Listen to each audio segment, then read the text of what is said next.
O Supremo Tribunal Federal manteve a condenação de um homem que tentou furtar uma pasta de dente, um pote de patê e uma meia.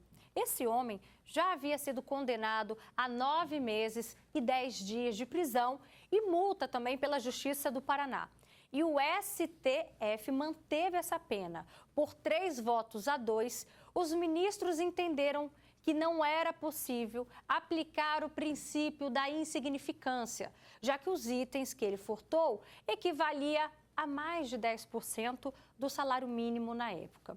E olha aqui, o crime mais cometido aqui no nosso país são os pequenos furtos. E tem projeto que pede que a pena de prisão não seja aplicada a esses casos. A gente sabe que esse é um assunto que divide opiniões, é um tema muito polêmico. E a gente vai debater ele aqui agora no nosso programa, aqui no nosso estúdio. Eu conto com a sua participação. Eu recebo aqui os advogados Flávio e Fabiano. Muito obrigada pela sua participação. E também Vicente Júnior, obrigada pela sua presença. Tem opiniões diferentes, divergentes, e a gente está aqui para debater exatamente esse tema. Mas antes, eu queria que o senhor explicasse em quais casos funciona esse princípio da insignificância. O que isso quer dizer e quando se aplica, doutor? Boa tarde, Roberta. Boa tarde, doutor. Boa tarde a todos. Primeiro, nós temos que entender e diferenciar esses casos. Roubo, ou seja, aquele crime, a subtração de patrimônio em que há violência, que há ameaça, não se aplica. Nós estamos aqui falando do caso de furto, ou seja, a subtração em que não há isso, não há violência e nem há qualquer tipo de ameaça. É você retirar a coisa e levar consigo sem que o outro nem veja, em muitos casos. Para esses casos de furto, que a pena já é baixa, é de 1 a 4 anos de multa, é possível que se aplique o princípio da insignificância se o objeto, se a coisa for de pequeno valor. E há também os casos em que se aplica o princípio que infelizmente, ocorre constantemente no nosso país, que é utilizado para os casos de extrema pobreza, de pessoas que, infelizmente, em razão da condição social, praticam furtos para sobreviver, que é o furto famélico. Mas em relação ao princípio da insignificância, que é esse, para objetos e coisas que, segundo as Cortes Superiores, o Supremo Tribunal Federal e o Superior Tribunal de Justiça, para objetos de pequeno valor, que alcancem, no máximo, 10% do equivalente a um salário mínimo. Doutor Vicente, qual que é a sua opinião sobre esse assunto? Então, como o doutor Flávio explicou, a Justiça tem aplicado, em muitos casos, o princípio da insignificância e absolvido pessoas que praticaram esses pequenos furtos. Só que, ao meu ver, deve-se haver uma punição, mas, claro, ela não vai ser absoluta, principalmente nesses casos como do STF. Tem um ponto importante ali que é o quê? A reincidência. Então, qual a mensagem que, inclusive, é passada para a sociedade se não há uma punição? Esse indivíduo ele vai reiterar diversas vezes essa conduta e vai ser sempre absolvido. Então, por isso que eu acho que a aplicabilidade do princípio da insignificância, ele deve ser julgado ali de acordo com cada caso concreto, como foi essa situação do STF, onde houve a reincidência. Sim, haver uma condenação. Eu acredito que sim, em especial nos casos de reincidência. Perfeito. E a sua opinião, doutor Flávio Fabiano? Nós temos um problema. Você mover todo o aparato estatal, criar um processo judicial, defensor público, que é esse caso, que um advogado particular muito dificilmente assumiria uma defesa de alguém que não tem condições de estar praticando um crime ínfimo, de valor irrisório. Então, você movimentar a Defensoria Pública, Ministério Público, Poder Judiciário, em razão de algo tão ínfimo que não houve uma repercussão patrimonial contra alguém, ou seja, contra um empresário, contra qualquer uma outra vítima, fica desarrazoado, desproporcional, porque é muito mais caro você processar do que punir. Além disso, a pena em si, ela não ocorrerá efetivamente, porque uma pessoa que é primária, ou seja, não existe qualquer condenação, ela receberá a pena mínima de 1 ano. Só que se a coisa é de valor ínfimo, ou seja, de baixo valor, ainda assim poderá ser reduzido. Pena de 1 ano reduziria. O direito penal não autoriza esse tipo de redução, mas já é 1 ano. Então, vai substituir, ou seja, não há qualquer efetividade, não haverá prisão e você gastou todo um processo, envolveu diversas pessoas para nenhuma efetividade. E, em muitos casos, essa pessoa praticou esse furto para se sustentar ou sustentar a sua família. Mas qual a mensagem que essa posição acaba passando para a sociedade quando o assunto se trata de um crime, um furto? Qual a mensagem, né, que essa decisão acaba passando, as consequências disso para a sociedade? Havendo flagrante, ocorrerá a prisão, porque inicialmente nós temos uma pena de 1 a 4 anos. A pessoa será presa. E por ser uma pena inferior a 4 anos, aqui eu estou falando do flagrante, o delegado de polícia poderá arbitrar uma fiança. Não sendo paga essa fiança, essa pessoa é encaminhada ao judiciário logo em seguida e presa ao sistema prisional. A consequência já é essa, de prisão. E se ele não tiver condições de pagar a fiança?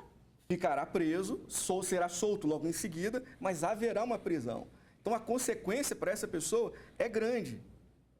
Há prisão em flagrante, será processada, há todo um constrangimento. Então, não é muito assim de ausência de mensagem social. Até porque quem pratica um furto não está numa condição favorável. Já vem por si só, passando as necessidades, não tem condições de se manter e, em razão disso, por uma ausência, em muitos casos, do Estado, por um problema social, é que ela, infelizmente, se descamba para esse caminho. Então, o Estado tem que fazer seu papel? Sim, é necessário que faça, que dê condições de trabalho, melhorias de vida, estudo, para, a partir daí, você dificultar que o sujeito venha a praticar ilícitos. Agora, o senhor disse que ele seria preso, né? Ele falou assim, não, ele vai permanecer preso ali durante aquele período. Só que a gente vê que a maioria dos casos, as pessoas que cometem um furto saem pela porta da frente na delegacia. Sim, em razão da baixa pena, a pena de 1 a 4 anos.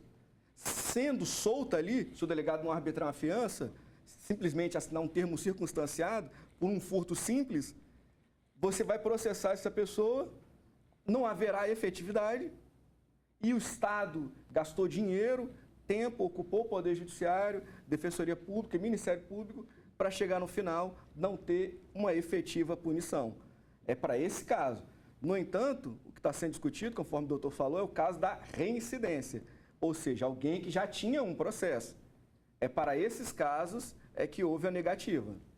Doutor Vicente, a respeito da defesa do doutor Flávio Fabiano, quando ele disse que isso acaba gerando muita demanda, que a gente sabe que a maior quantidade de crimes que acontecem aqui no país são pequenos furtos, e isso também acaba atrasando toda a máquina judiciária. Qual que é a sua opinião, a sua posição para essa defesa dele? Então, em que pese de fato, nesse ponto específico, até concordo com o doutor que há mesmo toda uma movimentação da máquina pública para se coibir esses crimes. Mas temos que analisar também o caráter social dessa medida. A máquina pública está aqui para servir a sociedade, o jurisdicionado, e também tem o papel de coibir essas condutas. Então, como o doutor mesmo disse, naquele caso ali que houve a reincidência, houve sim uma efetividade. Porque se o indivíduo ele é réu primário, via de regra, ele pode até cumprir essa pena, mas em regime aberto. Ou seja, na prática, ele não vai ser preso. Porém, naquele caso que citamos aqui do STF, por exemplo, que foi julgado, foi voto favorável à condenação, haverá o cumprimento da pena em regime semiaberto.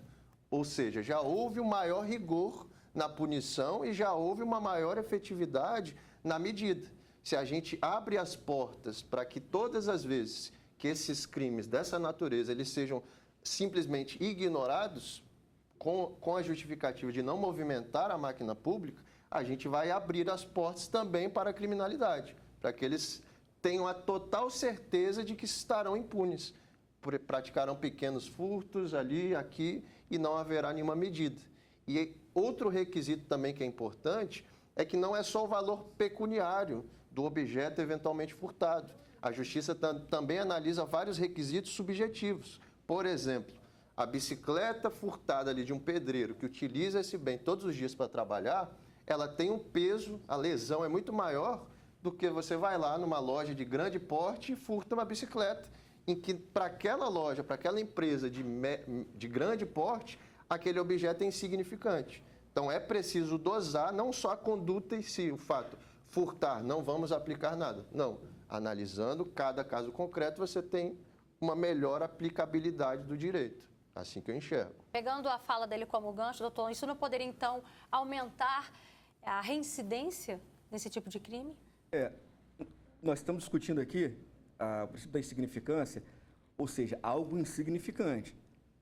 As Cortes Superiores de Justiça aplicam, entendem que deve ser aplicado, conforme o próprio artigo 155 do nosso Código Penal, onde traduz o furto para coisas de pequeno valor, equivalente a 10% de um salário mínimo. Nós temos um salário mínimo de R$ 1.320. Então, nós estamos falando de uma coisa de até R$ 132.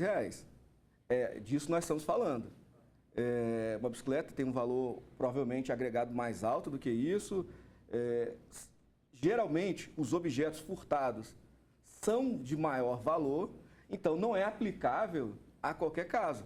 Nós não estamos aqui dizendo que pode praticar furto. Recentemente, furto, haverá prisão. Aproveitando esse momento de ilustração, já que você disse da bicicleta, mas a gente teve um caso recente aqui no centro de Vitória, de uma mulher que ela entrou na farmácia, ela cometeu um furto, na verdade ela estava levando tinta de cabelo para casa. E aí, a gente também não está falando de uma necessidade básica, né? A gente está falando de um item supérfluo. Sim, tinta de cabelo. Eu não sei bem quanto custa uma tinta, mas certamente não alcança os 10% do equivalente a um salário mínimo. Mas ela foi presa em flagrante, entrou numa viatura, foi apresentada à autoridade policial. Quando iniciou o inquérito, que ela foi indiciada pelo crime de furto simples, ela foi encaminhada à justiça, teve que comparecer perante o Poder Judiciário, assumiu compromissos lá de não reiterar aquela conduta criminosa. Há uma repercussão na vida dessa pessoa também. Só de ser conduzida à delegacia já demonstra ali que não vale a pena, porque é um constrangimento muito grande para qualquer um. Ela teve que comparecer perante um juiz, teve que confessar a prática de um delito. Só que esse processo de uma tinta de cabelo aí, que eu não sei quanto custasse R$100, ele teve qual custo para o Poder Judiciário? E nós temos quantos casos desse? O furto é o crime que mais acontece, mas não é o furto de pequeno valor. Furto de maiores valores. É isso. Nós não estamos falando de furto de um relógio. Estamos falando de furto de algo irrelevante. E também se enquadra nessa condição aquelas pessoas que furtam para sobreviver, para se alimentar. Esse é um caso ainda que o Estado falhou e a pessoa, infelizmente, teve que lançar a mão de um recurso impróprio e indevido, que é o crime, para poder sobreviver. Falando sobreviver, a gente sabe que existem muitos casos de pessoas que são pegas furtando comida. Num país com 10 milhões de pessoas que passam fome, gente, essa é uma realidade. Esse tipo de furto é chamado famélico. E o número desse tipo de ação aumentou muito, a gente sabe, durante a pandemia. Desde 2004, existe um entendimento do STF de que casos como esse devem ser arquivados, seguindo aí o princípio da insignificância. A gente tem aqui algumas opiniões também no nosso Facebook. A Lenir Bonifácio diz, mesmo com um furto simples, a lei deveria colocar os indivíduos para trabalhar e pagar o prejudicado. A Cláudia Valéria diz, na prática desse, que furtou o patê, o creme dental, no futuro ela faz até uma ironia, fala vai virar política, vai virar político. Enfim, a gente está vendo aqui algumas opiniões divergentes no nosso Facebook. E eu queria, doutor Vicente, que o senhor falasse qual seria, então, a alternativa para casos como esse, que a gente sabe que essa é uma realidade de quem passa fome e a fome tem pressa. Não adianta falar que daqui a pouco eu vou te ajudar, que a fome não espera, né? Então, essa que é a questão. Como eu falei, a medida ela é justa em alguns casos, mas ela não pode ser aplicada de forma ampla, ou seja, todos os furtos. Aqui a gente está falando de um caso específico, onde naturalmente até o grau de reprobabilidade perante a sociedade é bem menor. Você tem uma pessoa ali à beira da fome, ela furtar um prato de comida, a conduta ela não é reprovável. Então, nesses casos, eu até tenho uma postura favorável à absolvição desse indivíduo.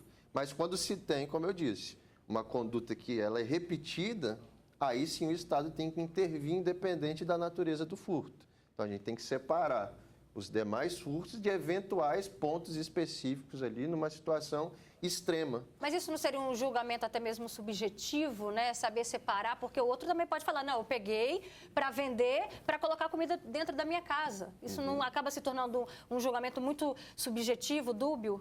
Não, sim. É por isso que a Justiça tem o dever, o trabalho de analisar cada caso concreto, para que aquele indivíduo não se aproveite também da condição de sempre querer se utilizar desse artifício, para justificar aquela conduta, né? Porque que se a gente for observar, o número de crimes famélicos dessa natureza, ele é mínimo.